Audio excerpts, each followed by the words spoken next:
Welcome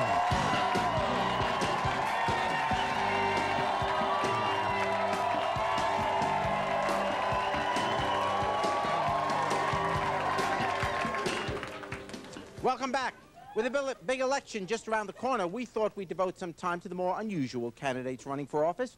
My next guest is a man who made worldwide headlines when he ran for mayor of Palm Springs. Please welcome Kitty Cole.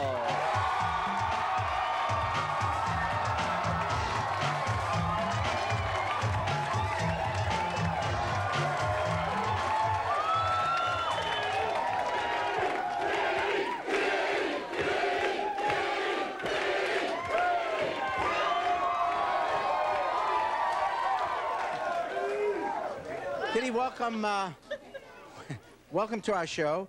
Tell us a little bit about that experience. Now, this is the community where Sonny Bono used to be the mayor. Who's now in Congress. Yes, who's now in Congress. And you ran right after him. Right, I mean, you didn't run after him. You run from him. There's a story in itself. So now, you have kind of replaced Mr. Blackwell, or going to be replacing Mr. Blackwell as the be-all and end-all of what's fashionable and what isn't, the best dressed and worst dressed list? He's been around quite often, and now he's retired in Palm Springs and trying to step in his shoes, but a little bit better shoes. Okay, let's hear your best dressed and worst dressed list. Okay, I'm happy to tell you. We have photographs to go along with it. Considering politics have gotten so bad in the last 20, 30 years, we no longer have the genre of men and women that we had. The best dressed man that I could think of to go all the way back was J. Edgar Hoover. He could pull it off in a pair of penny loafers and a pair of pumps. We all know that now in the 90s. So he has to win for best male so far. The worst man, I think, in today's political race is Louis Farrakhan. You should never, ever, ever trust a man who wears a bow tie. Ever.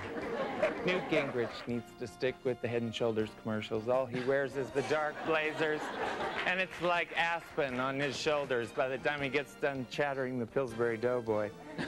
The third one is Ross Perot, who I feel pity for. With all of that money, with all of his so-called power, he should at least have something done with the ears and hire a personal dresser.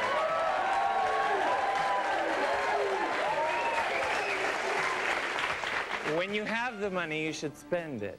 You know, when you don't have it, work for it and then spend it. The next one, as you'll notice, this person is on the worst male because we're quite unsure. Janet Reno. Hopeless. Completely hopeless. Completely hopeless. She may be a wonderful woman, and mind you, this is nothing against their personalities, but, you know, we've all seen her, and we're not quite sure. And there will be a subpoena at your house when you get home. Sue me. I need the publicity. Bill Clinton, unfortunately, is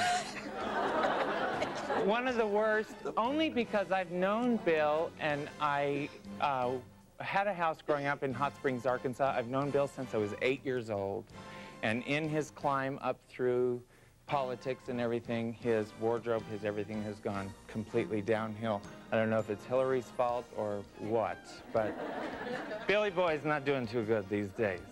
And for women, the best dressed woman of all time in politics, which I wish we could go back to, is Jacqueline Kennedy Onassis.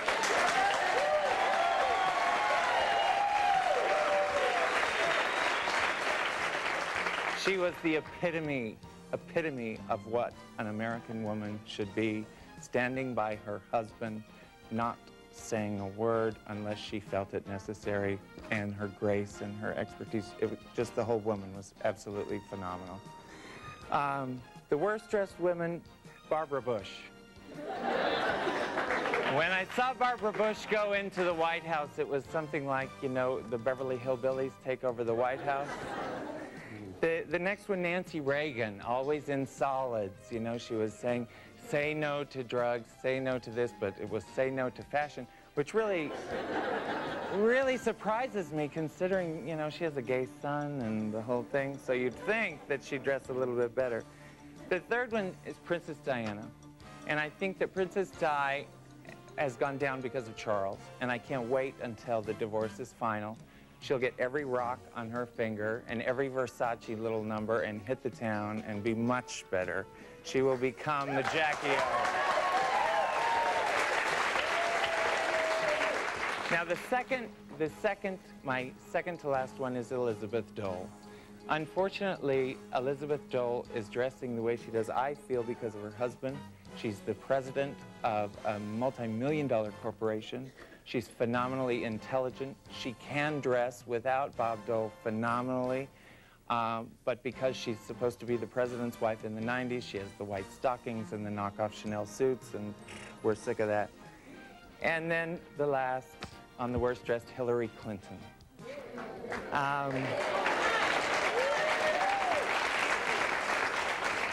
Hillary, if she has any more hair changes, I'm going to begin to think she's a drag queen. Okay, when we return, we're going to meet a punk rock star who wants to be president, but he dresses like the First Lady. Please stay with us.